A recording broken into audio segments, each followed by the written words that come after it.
Big boss Malayalam season 6 കൊട്ടിക്കലാശത്തിന് തൊട്ടു മുമ്പായി വീണ്ടും ചില പുതുമുഖങ്ങൾ ബി ഹൗസിനുള്ളിലേക്ക് പ്രവേശിച്ചിരിക്കുകയാണ്. അതെ, ബിഗ് ബോസ് അവസാനിക്കുന്ന ആ ദിവസം തന്നെ ഏഷ്യാനെറ്റ് ടെലികാസ്റ്റ് ചെയ്ത് ആരംഭിക്കുന്ന ഒരു പുതിയ സീരിയലിന്റെ പ്രമോഷനുമായിട്ടാണ് 3 വ്യക്തികൾ ആ വീട്ടിലേക്ക് വന്നിരിക്കുന്നത്.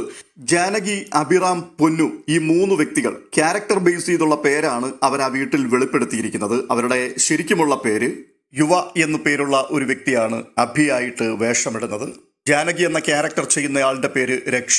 അവരുടെ കുട്ടിയായിട്ട് വേഷമിടുന്ന പൊന്നൂസിന്റെ പേര് സാക്ഷ. ജാനകിയുടെയും അഭിയുടെയും വീട് എന്നാണ് സീരിയലിന്റെ പേര്. നമ്മുടെ സാന്ത്വനം സീരിയൽ പോലെ തന്നെ വളരെ പോസിറ്റീവ് എനർജി ഉള്ളൊരു സീരിയലായിരിക്കും.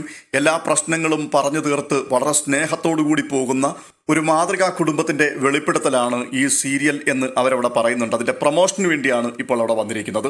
ഈ സീസണിൽ സിനിമാ പ്രൊമോഷനുമായിട്ട് പല ആൾക്കാരും ആ വീടിനകത്തേക്ക് വന്നത് നാം കണ്ടു. ദിലീപ് വീട്ടിൽ വന്നു, ജോജു ജോർജ്, ജുനൈസ്, സാഗർ, ഈ 3 ആൾക്കാർ അവിടേക്ക് എത്തി. അതിനുശേഷം ഉർവശി ആ വീടിനുള്ളിലേക്ക് കയറി. അവസാന സമയത്ത് അവിടെ ഒഡീഷൻ എന്ന ഒരു പരിപാടി വെച്ചിട്ട് ആന്റണി പെരുമ്പാവൂരും ജിത്തു ജോസഫും വീടിനുള്ളിലേക്ക് വന്നു. എന്നാൽ ചരിത്രത്തിൽ ആദ്യമായി ഒരു സീരിയൽ പ്രൊമോഷനുമായിട്ട് 3 ആൾക്കാർ ബി ഹൗസിനകത്തേക്ക് വന്നിട്ട് ഇപ്പോൾ മടങ്ങിപ്പോയിരിക്കുകയാണ്. ഇതുവരെയും സിനിമയുടെ പ്രൊമോഷനുമായിട്ടൊക്കെ ആ വീടിനകത്തേക്ക് വന്നവർ വെറും കൈയുമായിട്ടാണ് വന്നത്. എന്നാൽ സീരിയൽ ആയതുകൊണ്ടായിരിക്കാം സീരിയലിലെ പ്രധാന കഥാപാത്രമായിരിക്കുന്ന ജാനകി ഒരു പാത്രം നിറയെ പുട്ടുമൊക്കെ ആയിട്ടാണ് വന്നത്. പൊട്ട്, പപ്പടം, പയറ്, കടല ഇതുമൊക്കെയായിട്ടാണ് വീടിനുള്ളിലേക്ക് കയറി വരികയും എല്ലാവരെയും കഴിപ്പിച്ചുകൊണ്ടാണ് തുടങ്ങിയത്. വീട്ടുകാരൊക്കെ ഇങ്ങനെ ഞെട്ടി അന്തം വിട്ടിരിക്കുക, ഇത് ആരാണ് ഈ പുതുമുഖം വന്നിരിക്കുന്നത്, അവസാന വീക്കിൽ വീണ്ടും വൈൽഡ് കാർഡ് വന്നോ എന്നൊക്കെയുള്ള സംശയങ്ങൾ ഉണ്ടായിരുന്നു. എന്തായാലും സീരിയലിനെ കുറിച്ച് വെളിപ്പെടുത്തി.